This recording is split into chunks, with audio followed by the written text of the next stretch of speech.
Hello everyone, good evening and welcome back to my channel. तो friends, कैसे हो आप सब? उम्मीद करती हूँ आप सब बहुत अच्छे होंगे।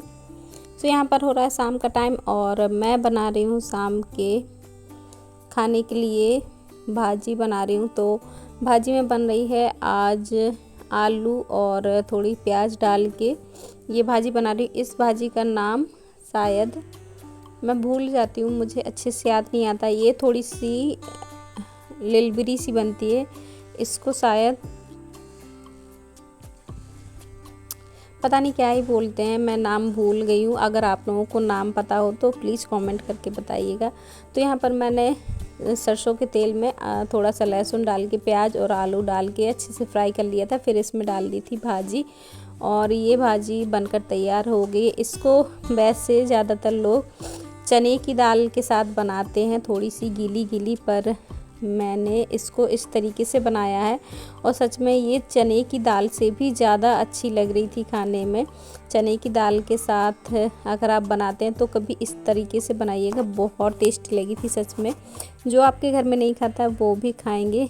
तो खाना मेरा बन गया था, इसके बाद हम लोगों का खाना पीना भी हो गया था और अब बारी आई थी किचन को साफ़ करने की। तो किचन को तो मैंने क्लीन कर दिया, मतलब गैस चूल्हा वगैरह साफ़ कर दिया है और फटाफट से अब जो 2-4 बर्तन निकले हैं खाने के और साथ ही साथ बनाने के, तो वो कढ़ाई थी और 1-2 थाली थी, तो बस वो मैंने बर्तन धुल लिए हैं। और अब रात में ही जो मेरी किचन होती है उसको अच्छे से पूरा घिस के मांज के साफ़ कर देती हूँ, ताकि अगली सुबह मेरी किचन मुझे एकदम साफ़ सुथरी और चमकती हुई मिले। तो बस इसके लिए थोड़ी सी मेहनत रात में करती हूँ और सच में फिर जब अगली सुबह आती हूँ किचन में तो बहुत अच्छा लगता है देखने में। तो बर्तन तो मेरे धुल गए हैं सारे के सारे और साथ ही साथ ये जो सिंक है इसको भी मैंने अच्छे से मांज दिया है। लास्ट में मैं इसको ज़रूर मांजती हूँ।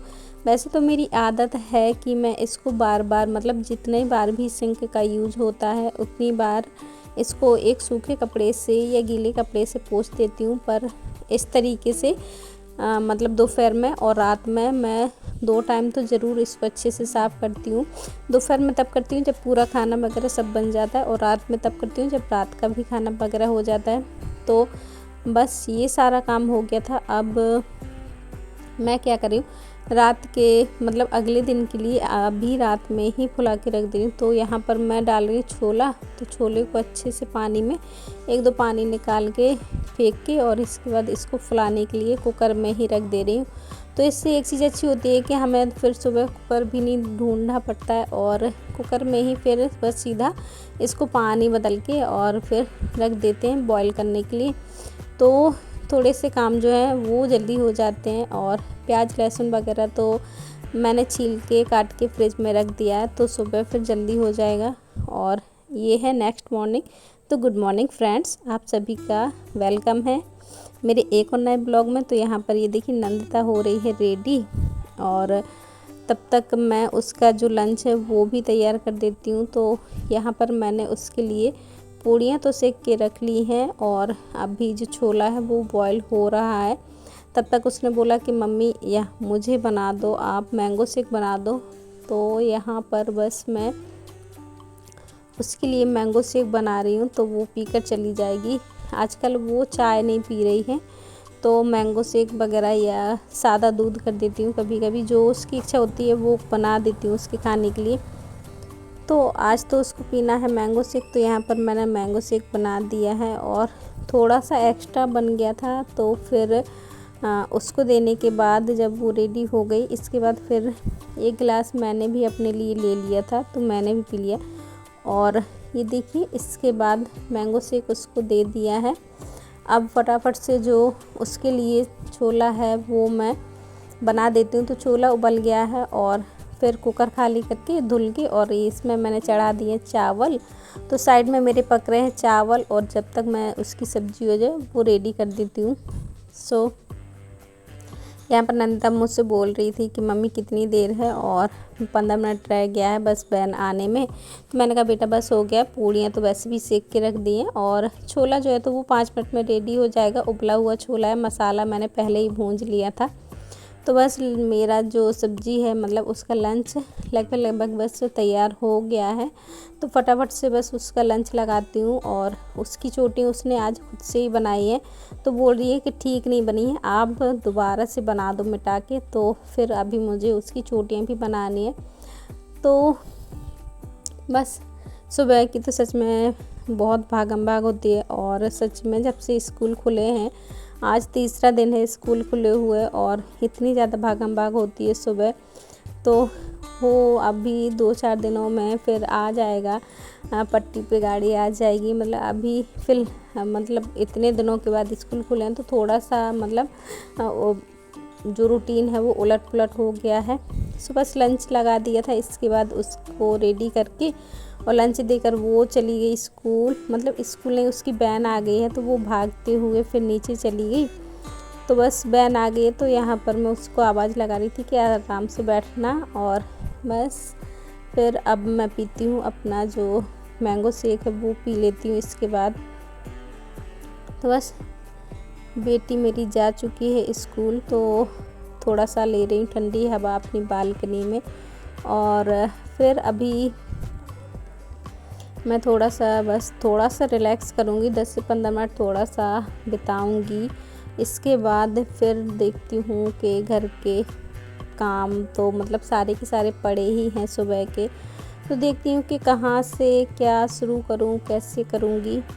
पहले तो पीती हूँ मैं ये मैंगो शेक और थोड़ा सा रिलैक्स करती हूँ, क्योंकि सच में सुबह सुबह बहुत ज़्यादा भागम भाग हो जाती है।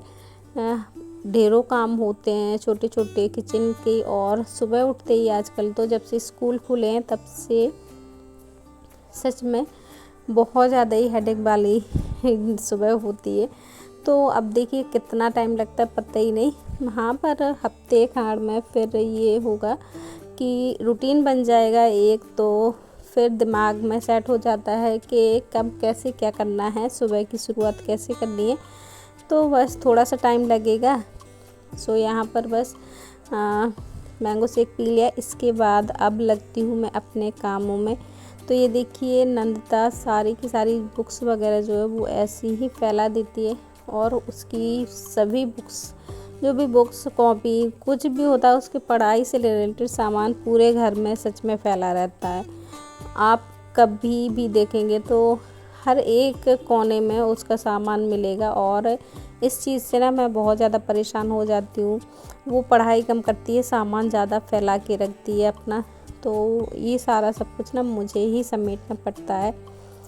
यहाँ पर थोड़े से कपड़े रखे थे वो मैं रख के आ गई हूँ, जो बेडशीट वगैरह थी कल की फ़ोल्ड करी हुई रखी थी, जो मैं शाम को मैंने नहीं रख पाई थी अंदर, तो उसको रखा। अब उसकी जो बुक्स वगैरह है वो फटाफट से अरेंज कर देती हूँ। तो कॉपी एक साइड रखूँगी और जो किताबें हैं वो अलग रखी जाएंगी। और एक माँ और एक हाउसवाइफ की ड्यूटी ना बहुत ज़्यादा टफ होती है। लोगों को लगता है कि क्या होता है, क्या करना होता है, सारा दिन घर में आराम करना होता है, बट ऐसा नहीं होता है। सुबह से हम लोग जागते हैं और सुबह से ही सच में इतनी भागम भाग रहती है, और 11-12 कभी कभी तो 1 भी बज जाता है, और जो घर के काम होते हैं वो पूरे ही नहीं हो पाते हैं। बातों बातों में मैंने यहाँ पर अपना जो सोफ़ा है वो सेट कर दिया है, और अब इसके बाद आ गई हूँ रूम में। तो फटाफट से बिना टाइम गवाए, बिना रेस्ट लिए सारा का सारा काम निपटाना है, ताकि सारे काम टाइम से हो सके मेरे। कोशिश तो मेरी यही रहती है कि सब कुछ अपना टाइम से ही कर लूँ, बट कभी कभी हो जाता है कि कभी मन नहीं लगता है, या कभी कभी बॉडी में अजीब सी थकान हो जाती है, कभी मतलब दिमाग भी काम नहीं करता है। तो ऐसे में थोड़ा बहुत ऊपर नीचे जो रूटीन होता है वो हो जाता है, बट मेरी कोशिश यही रहती है कि मैं अपने सारे कामों को बहुत ही सादा तरीके से और आसानी से और समय पर निपटाऊं। बस ये वाले काम हो गए थे। मेरा एक बेड मतलब एक रूम मेरा सेट हो गया। इसके बाद आ गई हूँ अपने दूसरे रूम में। और इस वाले रूम में लेटना तो होता नहीं है, तो इसमें ज़्यादातर आपको मेरे घर में कपड़े ही देखने को मिलेंगे। जो भी धुले हुए कपड़े होते हैं सारे के सारे इसी बेड में ला के पटक दिए जाते हैं, और फिर जब टाइम मिलता है मुझे तब मैं इनको संगो के अच्छे से रख देती हूँ। तो बस कपड़े सारे के सारे फ़ोल्ड करके, ज़्यादा नहीं थे, 2-4 कपड़े ही थे जो कल के धुले थे। और वैसे मैं थोड़े से कपड़े होते हैं तो हाथ के हाथ फ़ोल्ड कर देती हूँ, बट आजकल बारिश रोज़ ही हो रही है तो जो कपड़े हैं वो अच्छे से सूख नहीं पा रहे हैं, तो इसलिए थोड़ा सा उनको फैला के मैंने डाल दिया था ताकि थोड़ी सी हवा लग जाए तो अच्छे से सूख जाएं। और इसके बाद मैंने कर दिया अपने झाड़ू लगाना स्टार्ट। तो पूरे घर में झाड़ू हो गया, बस हॉल रह गया और बाहर का बालकनी रह गया, और बस इसके बाद मुझे पोछा लगाना है। तो मेरे आज के जो काम है वो सारे डन हो जाएंगे। तो गाइस, जब आप लोगों के काम इस तरीके से हो जाते हैं तो सच में हम लोगों को बहुत सुकून मिलता है। जब हमारे घर एकदम से साफ़ सुथरा और चमक जाता है तो सच में आंखों को भी सुकून होता है और दिल को भी तसल्ली हो जाती है कि चलो फाइनली घर साफ़ सुथरा हो गया है। और साफ़ सुथरा घर जब हो जाता है तो सच में बहुत सुकून मिलता है। इसी के साथ ही इस वीडियो का मैं यहीं पर एंड करती हूँ। होप करती हूँ ये छोटा सा वीडियो आपको पसंद आया हो। अगर आपको छोटा सा ये वीडियो मेरा पसंद आया तो प्लीज़ लाइक कीजिएगा, शेयर कीजिएगा। चैनल पर पहली बार आए हो और अभी तक अगर आप लोगों ने चैनल को सब्सक्राइब ना किया तो प्लीज़ सब्सक्राइब कीजिएगा। मिलूंगी नेक्स्ट वीडियो में।